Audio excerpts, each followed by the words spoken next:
Bienvenue sur Africa 24 pour cette nouvelle édition du Non-Stop Info au sommaire de l'actualité. 36e sommet de la SADC. Il sera question au cours de cette rencontre de la mobilisation des ressources pour le développement et l'industrialisation de l'Afrique australe.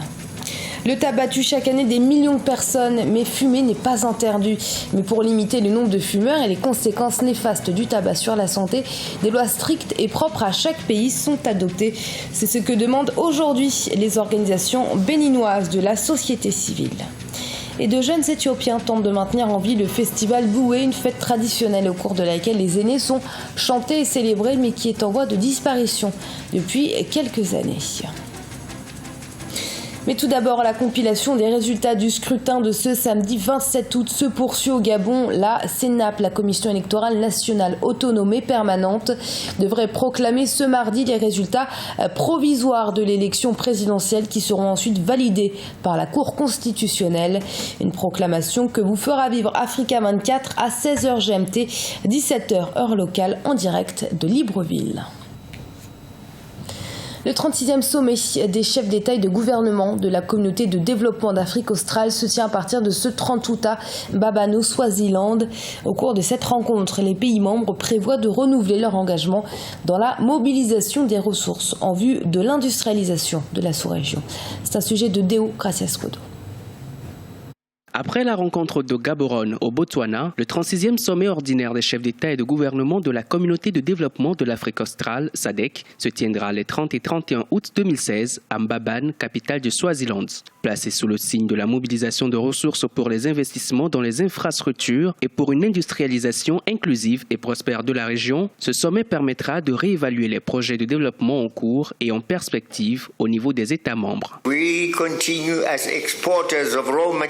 Nous devons continuer à promouvoir l'exportation de sorte que nos différents pays puissent poursuivre leur chantier de développement pour le bien de nos populations.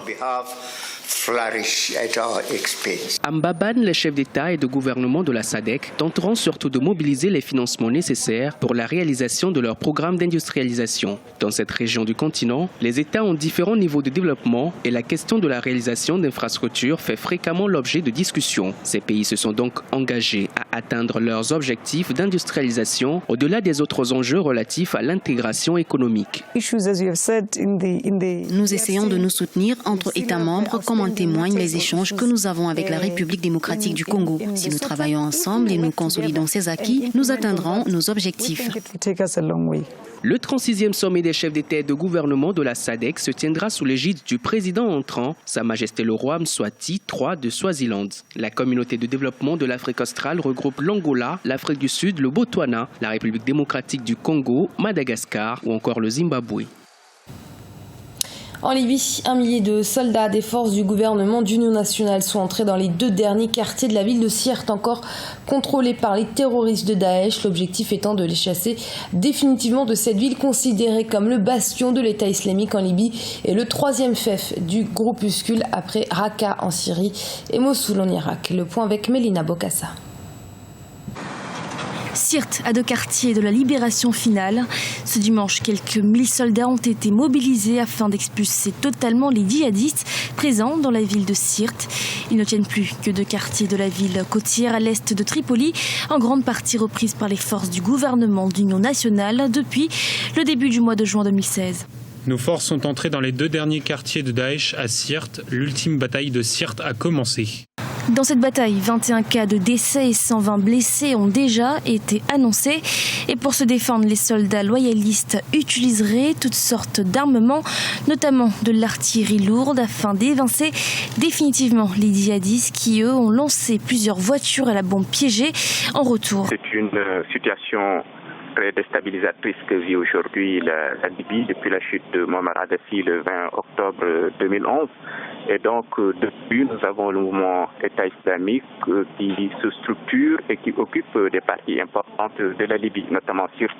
Mais actuellement, aujourd'hui, on voit que l'offensive du gouvernement national des armées, donc le GNA, de la Libye pro-gouvernementale, ces forces-là sont en train de prendre le dessus, notamment à Sirte. Les 2 derniers quartiers actuellement, selon les informations dont nous disposons, où siège l'État islamique, sont sous le feu de l'armée pro-gouvernementale libyenne. À coup sûr, on peut avoir une victoire, mais d'étape. C'est une bataille qui sera peut-être remportée dans les prochains jours ou prochaines semaines, mais la guerre est loin d'être achevée.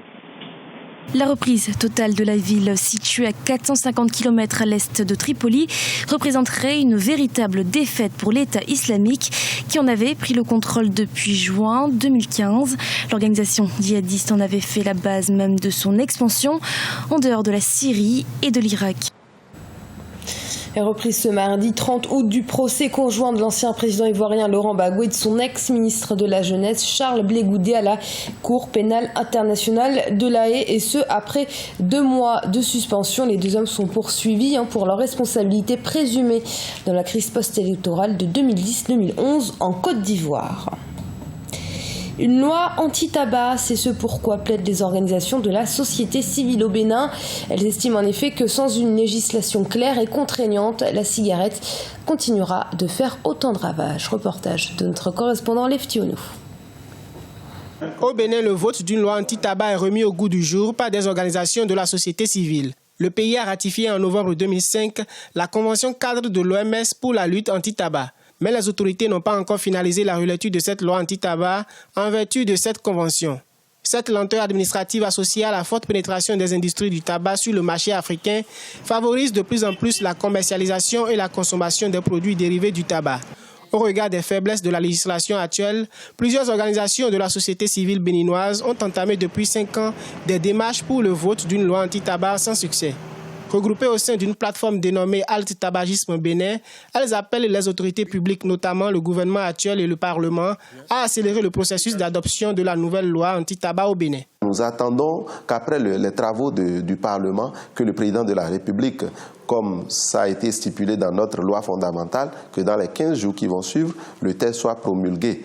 Et au-delà de la prise de ce test, que des instruments législatifs soient aussi pris, les décrets, les arrêtés, afin de faciliter la mise en œuvre de ce test. Parce que quand nous prenons le test, c'est un pas. Mais ce qui est important, c'est son application. En difficulté en Europe, les firmes du tabac misent sur le marché africain. Mais la majorité des populations béninoises est consciente des effets néfastes de la consommation du tabac sur la santé. Elle plaide pour le vote de cette loi anti-tabac. Les fabricants même de ce produit disent que le tabac nuit gravement à la santé. Ça veut dire que c'est un produit qui est nuisible à la santé humaine, un produit nocif. Donc par rapport à cela, prendre une initiative de loi ou bien prendre une proposition de loi pour aller contre l'utilisation de ce produit, je crois que c'est une très bonne initiative qu'il faut apprécier. En tant que citoyen lambda, il faut vite voter cette loi, puisque la cigarette nuit gravement à la santé. C'est écrit même sur le paquet de la cigarette, mais malgré ça, et si bête que nous sommes, les gens consomment encore cela. Près d'une vingtaine d'organisations de la société civile assurent la veille citoyenne anti-tabac au sein de la plateforme Alt Tabagisme Bénin depuis 6 ans. Rappelons que la prévalence au niveau du tabagisme au plan national est de 16%, avec un pic d'environ 30% dans le nord du pays. Le festival Boué est une tradition éthiopienne où les jeunes garçons font du porte-à-porte en chantant et en dansant afin d'honorer leurs aînés. Une fête très importante pour la communauté orthodoxe éthiopienne. Pourtant, au fil des années, au gré de la transformation des grandes villes, cette tradition s'est quelque peu trouvée en voie de disparition. C'est un sujet qui nous a été préparé par Olivia Yeredoway. Pendant plusieurs semaines, durant le mois d'août, de jeunes Éthiopiens se déguisent et interprètent des chants en faisant du porte-à-porte à travers le pays. En retour, ces garçons obtiennent du pain frais, appelé moulmoul. Le festival, surnommé Boué, tire ses origines de l'église orthodoxe éthiopienne. Il s'agit d'une célébration qui marque la transfiguration de Jésus sur le mont Tabor. J'ai commencé à participer à Boué quand j'avais 14 ans. Je suis très excité quand la période de Boué arrive, car c'est la commémoration de Jésus apparaissant dans une lumière surnaturelle. Nous célébrons Boué en menant des activités très intéressantes. Boué est aussi une tradition par laquelle est rappelée aux jeunes la nécessité de valoriser l'héritage l'héritage des générations plus âgées. À cet effet, les chansons sont écrites et réalisées dans le but d'honorer les aînés. Mais au fil du temps, la tradition de Boué a dû lutter pour survivre, en particulier dans les zones urbaines comme Addis Abeba, une ville subissant sa propre transformation, capitale de l'Éthiopie, l'une des économies les plus dynamiques d'Afrique de l'Est. La tradition a néanmoins évolué avec le temps. Aujourd'hui, les jeunes garçons peuvent recevoir de l'argent à la place du pain. Boué marque aussi les derniers jours de la saison des pluies. Les chefs religieux et fidèles orthodoxes prennent le temps de rendre grâce et prier pour une bonne récolte tout en réfléchissant sur la signification biblique des événements. Le fouet fissuré représente le bruit du tonnerre entendu dans le ciel. Nous allumons plus tard un feu de joie pour représenter la lumière qui irradiait quand le Christ est apparu. Le pain représente le pain que les mères ont pris à leurs jeunes bergers qui sont restés à la fin pensant qu'il faisait jour, mais c'était en fait l'apparence surnaturelle du Christ. Toutes les activités culturelles que vous voyez par rapport à Boué ont leur origine dans la religion. L'Église orthodoxe éthiopienne est l'une des plus grandes dénominations chrétiennes de l'ère précoloniale. Elle compte entre 40 et 45 millions d'adeptes en Afrique subsaharienne. Son écrasante majorité vit en Éthiopie. Ce journal a été préparé par l'ensemble de la rédaction. Merci de l'avoir suivi. Restez sur Africa 24. Dans un instant, une nouvelle édition de l'information.